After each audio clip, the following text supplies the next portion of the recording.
আসসালামু আলাইকুম। এখন যেভাবে ছাগলের খামার করার ট্রাই করতেছি, এভাবে যদি আমি ১ বছর আগে শুরু করতে পারতাম, তাহলে ১ বছর পর বর্তমানে আমার পকেটের মধ্যে ৮ থেকে ১০ লাখ টাকা থাকার কথা। কিন্তু ভুল পদ্ধতিতে ছাগল পালন করার ফলে আমার বছরে ১ লক্ষ টাকা ইনকাম করতে হিমশিম খেতে হচ্ছে। চলুন এত ঘুরিয়ে পেঁচিয়ে কথা না বলে একেবারে সহজ পন্থায় আপনাদেরকে বুঝিয়ে দেওয়ার ট্রাই করতেছি। আমার প্রথম একটা প্রশ্ন আপনাদের কাছে, আপনি কেন ছাগল পালন করবেন? আর সেম প্রশ্নটি যদি আপনি আমাকে করেন, তাহলে আমি বলব কোরবানিকে উদ্দেশ্য করে আমি খাসি ছাগলের জন্য ছাগল পালন করতেছি। কারণ কোরবানিতে খাসি ছাগলের যে একটা চাহিদা, যে একটা দাম, সারা বছরেও আপনি সে দামে ছাগল বিক্রি করতে পারবেন না। মনে করেন ১ কেজি আপনার খাসি মাংস উৎপাদন করতে ৪০০ থেকে ৫০০ টাকা খরচ হইলো। কিন্তু আপনি কোরবানিতে এমন সময় গেছে যে ১ কেজি মাংস ১,৫০০ টাকা পর্যন্ত সেল হতে পারে, কিংবা আপনার ছাগল যদি সুন্দর হয় আরো বেশি টাকাও আপনি সেল করতে পারবেন। যেহেতু আপনি একজন খামারি, সেজন্য আমি আপনাকে মাংসের হিসাবটা দিছি। আপনি যতই বলেন ১ কেজি ছাগলের মাংস হচ্ছে আপনার ১২০০ টাকা, আপনি কোনো নরমাল মার্কেটে যদি আপনি ছাগল বিক্রি করতে যান, ছাগল বিক্রি করে টোটাল হিসাব করে দেখবেন যে ৭০০ টাকা ৭৫০ টাকা প্রতি কেজি মাংসের দাম পড়ছে। এমন না যে যারা ছাগল কিনতেছে তারা অনেক কম দামে ছাগলগুলো কিনতেছে, ব্যাপারটা আসলে এরকম মোটেই নয়। ছাগল যখন আপনি কিনতে যাবেন কিংবা বিক্রি করতে যাবেন, মধ্যস্থলে একটা পার্টি হচ্ছে আপনার, যেটাকে আমরা ব্যাপারী বলি, ওরা হচ্ছে আপনার অনেক বড় একটা অ্যামাউন্ট আপনার ছাগল থেকে খেয়ে ফেলতেছে, যেটা আমরা সঠিকভাবে মার্কেটিংটা না বোঝার ফলে আমরা এগুলো বুঝতে পারি না সহজে। আমার টার্গেটই হচ্ছে আপনার কোরবানিকে উদ্দেশ্য করে আমি ছাগল রেডি করব। সেখানে যদি আমি ৫টা মাদে ছাগল নিয়ে আসি, ওই মাদে ছাগলগুলো ব্রিডিং করাইয়ে রেডি করতে এবং বাচ্চা দিতে কিংবা বাচ্চাগুলো বড় করতে আমার মিনিমাম ২ বছর সময় লাগবে। শুধুমাত্র ৫টা মাদে ছাগলের পেছনে যদি আমি ২টা বছর সময় দিই, তাহলে আমার সময়গুলো সবগুলো নষ্ট হবে। আমার ২ বছরের গাধার মতো পরিশ্রম আর ওদের পেছনে খাবার কস্ট সবকিছু মিলিয়ে আমার মনে হয় লস হবে, লাভ করা খুবই কঠিন। কেউ যদি মাংসের উদ্দেশ্যে ছাগল রেডি করতে চান, তাদের উদ্দেশ্যে আমি একটা কথাই বলবো, আপনারা খাসি ছাগল কিনে এগুলোকে ফেটিনিং করে মোটা-সোটা করে বিক্রি করলে আশা করি আপনারা এখান থেকে অনেক বেশি লাভ করতে পারবেন।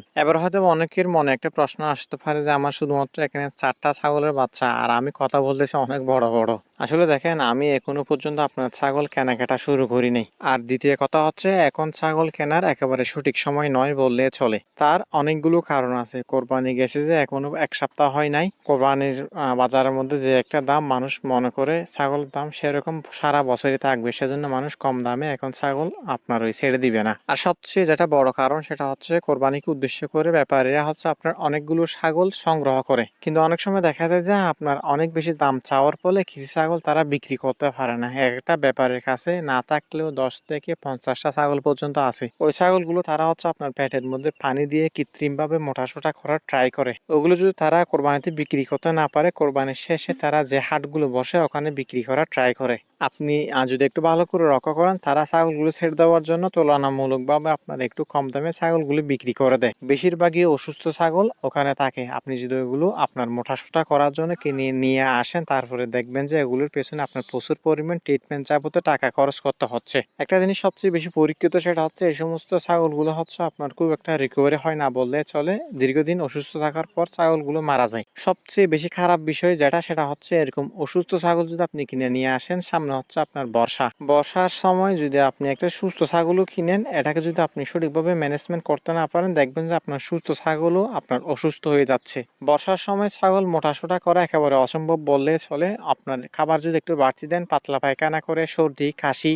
আর যদি আপনি একটা ছাগল ফিটিনিং করতে চান, ওই ছাগলটা হচ্ছে আপনার 100% সুস্থ থাকতে হবে। ওই ছাগল যদি আপনি সুস্থ রাখতে না পারেন, আপনি যতই টাকা ওর পেছনে খরচ করেন না কেন, যতই ভালো খাবার দেন না কেন, দিন শেষে দেখবেন যে ওই ছাগলটা আপনার যেরকম কিনছেন সেরকমই রয়ে গেছে। আর ছাগল কেনার ক্ষেত্রেও আমাদের অনেকগুলো বিষয় জানা দরকার। যেমন হচ্ছে, আমরা ছড়া দামে ছাগল কিনে নিয়ে আসি, যেগুলো আপনার বিক্রি করতে গিয়ে আমরা অতটুকু দাম পাই না। ছাগল কেনার ক্ষেত্রে যেমন ছাগলটা সুস্থ সবল হতে হবে, আপনার কম দামে ছাগলটা আপনার কিনতে হবে। না হয় আপনি এখান থেকে বেশি টাকা লাভ করতে পারবেন না। ছাগল যদি আপনি কেনার সময় ঠকে যান, তাহলে বিক্রি করে আপনি খুব একটা বেশি টাকা এখান থেকে লাভ করতে পারবেন না। আর যদি আপনি কেনার সময় জিতেন, তাহলে আপনি বিক্রি করে এখান থেকে বেশি টাকা আর্ন করতে পারবেন। সবকিছুতে অনেক কিছু শেখার আছে। আপনারা খামার করার আগে টুকটাক নলেজ গেইন করার ট্রাই করবেন। আশা করি এভাবে করলে আপনারা এখান থেকে অনেক টাকা আর্ন করতে পারবেন। যেমন আমি যদি আমার কথা বলি, আমার এখানে ৪টা ছাগলের মধ্যে সাদা ছাগলটা একেবারে অসুস্থ বললে চলে। আমি নিজে ট্রিটমেন্ট করতেছি। এটা আলহামদুলিল্লাহ কয়েকদিন পর হয়তোবা ভালো হয়ে যেতে পারে।